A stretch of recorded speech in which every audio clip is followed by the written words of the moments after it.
umaga po sa inyong lahat. Nandito po tayo ngayon live na live sa SMX Mall of Asia kung saan ginaganap ang Manila International Book Fair.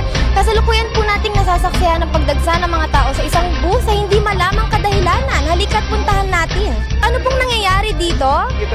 Kasi maraming magagandang libro dito na gawang Pinoy. Ito kay Chingitan, gawang Pinoy.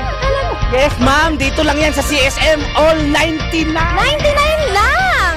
Grabe! Magandang investment to talaga, di ba ha? 99 lang! Todo na to! Yan, marami yan sa CSM. Huwag kayong pahuhuli! Huling hirit na to sa September 15 to 19, 2010. Kita-kits tayo sa booth numbers 96 to 100.